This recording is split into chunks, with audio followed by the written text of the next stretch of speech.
Hi guys, Matt Collins here from Beausoleil. In this video I'm going to show you how to set up and use a leading rod. We're also going to be covering feeling the donk and using a leading rod in combination with a marker float for really accurate feature finding. So what is a leading rod?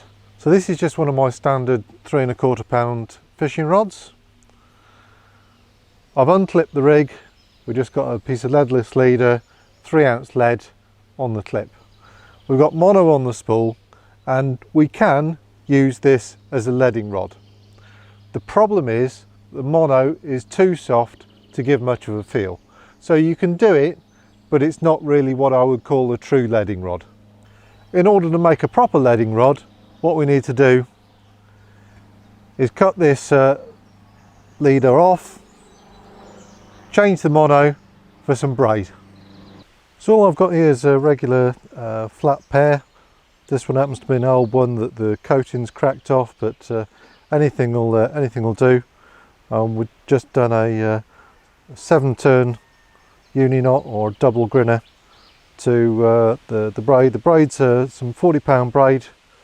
So the first job, especially when fishing with braid, is to wet the spool and wet the rings.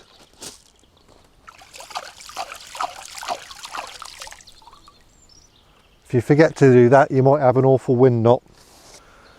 So this is what I would call a proper leading rod. Normal fishing rod, braid and a lead.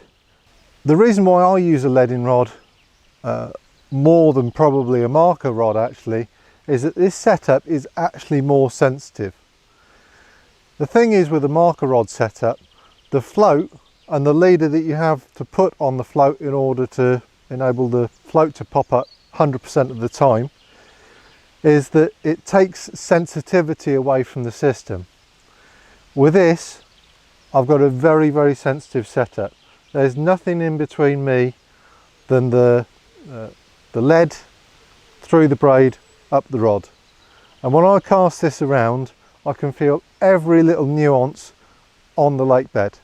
It's really easy to tell the difference between very clean gravel, slightly dirty gravel, firm silt, soft silt, weed. You can feel everything through a setup like this. Let's have a fling now and see what we can find. Right, just going to give that lead a bit of a tweak there, make sure I'm not wrapped around the tip. Pick a far horizon marker that you want to start with and give it a little fling. Now, I trapped the lead with my finger there and the lead absolutely cracked down. I'm just going to drag that back a bit. The tip is juddering like crazy. Huge amount of feel being transmitted there. I know this is an incredibly clean spot because I've been fishing and baiting with it for months. Just trapped behind a rock there. Really clean. Another rock. They've really excavated the granny out of this spot. I just started to go just on the edge of it there. Just on the edge. Oh yeah, into the smooth silt there. So if I held the rod up now at a point where I could comfortably stop the lead in flight, and I put that in the clip, tighten up the clutch. I'm going to wind that in now. And if I go to my distance sticks here, let's start wrapping up. 2, 3, 10, 11, just shy of 12 wraps, which is exactly what I know it is. So if I take that off the distance sticks now, so that's still set at the 12 wraps. I cast out in exactly the same line.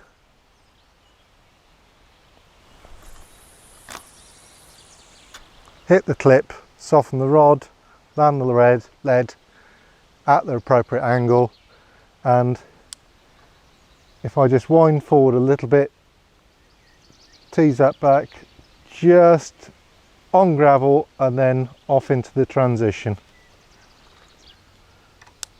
Now if I put one to the right of that,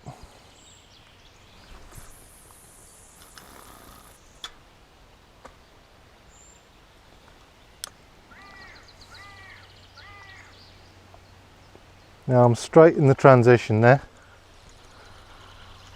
Not a bad spot to fish that. And one to the left.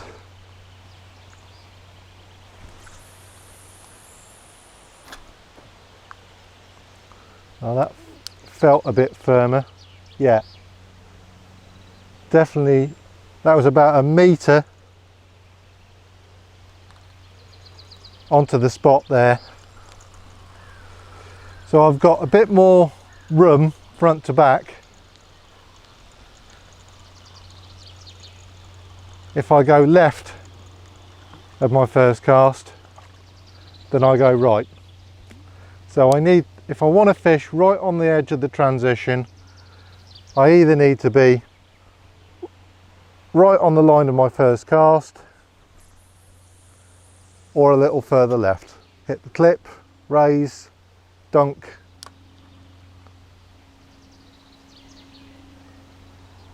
Just on the transition there. So I've only had half a dozen casts there. You can see the state of this lead absolutely smashed already. That's why the coating was missing off this lead, because it's basically been beaten off. It's a very, very savage lake bottom this, and on one of the clean feeding spots the fish clean all the surface silt away and expose the gravel and the rocks, and that's what the gravel and the rocks do to a lead in just 6 casts. So that's a leading rod. Really, really useful tool. You can use it by itself with a combination with just a fishing rod, or we can get a bit technical and get a marker rod in the mix as well. Let's have a look at that now. Right, so I've grabbed my marker rod. This is my standard marker rod setup, and I'm going to clip this up to 13 wraps.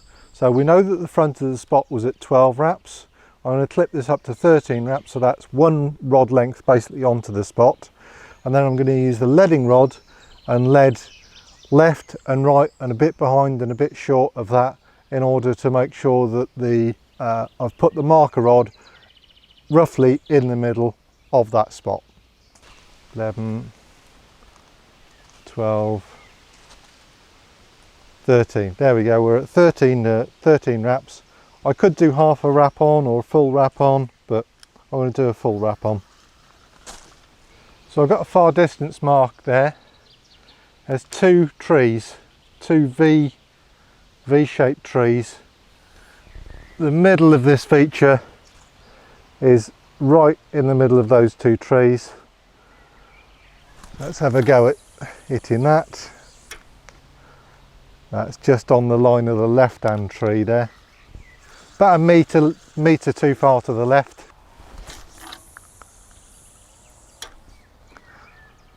There we go.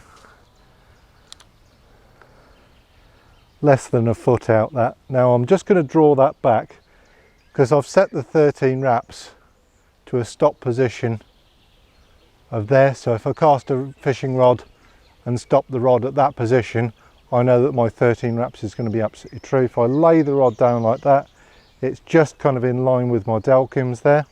Yeah. And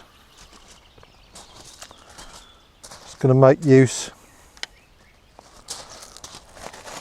of one of my distance sticks here.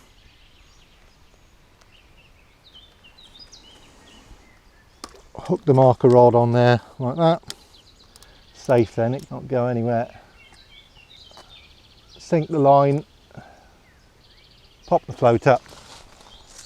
Now I can get my leading rod. I'm going to clip my leading rod up to 13 wraps. 11, 12, 13. So those are clipped up exactly the same distance.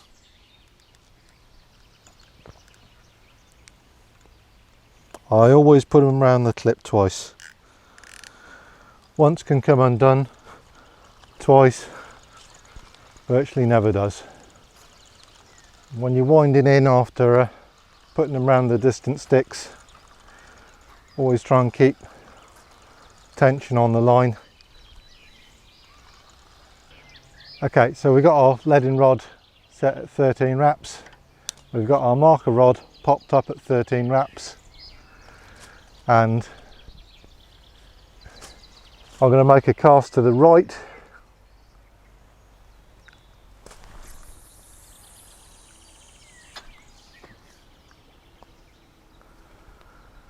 So the impact will always look a little farther out than the marker, because I overcast and then kind of draw back on the drop. So that's the 13 there, and that was lovely and smooth, lovely and smooth. So I know that, well, that was about 1.5 meters to the right of the marker. So if I'm within that, I'm definitely on the hard stuff. Let's put one a bit further right now.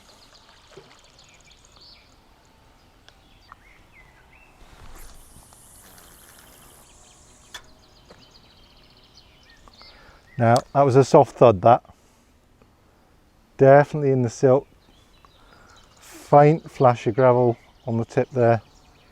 No, it's nice, it's clean silt, but you're not fishing on the hard stuff there. So I'd estimate that to be 3 meters to the right of the marker. So somewhere between 1.5 meters to the right and 3 meters to the right is the right hand edge of that spot. If I go to the left of the spot now,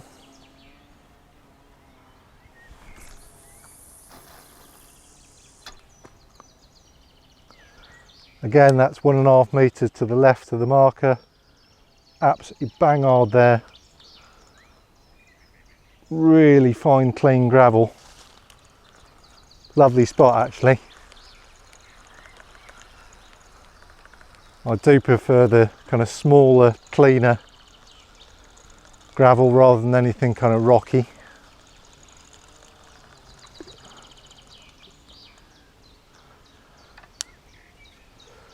So 1.5 meters, we're good.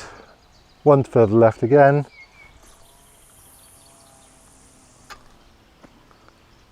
Oh, that was a good 4 meters to the left of the marker. Yeah, we're in the transition there. It's a bit, there's a bit of silt. Yeah, there's a layer of silt, basically a few bits of gravel poking through, but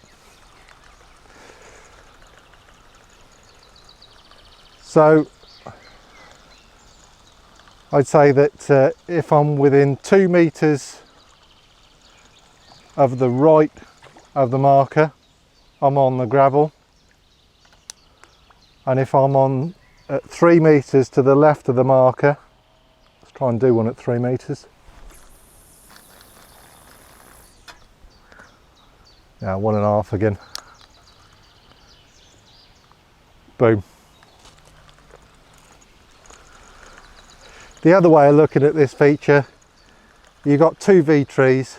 If I'm within the V's, I'm on the money. So there we go, that's a leading rod in combination with the marker rod as well.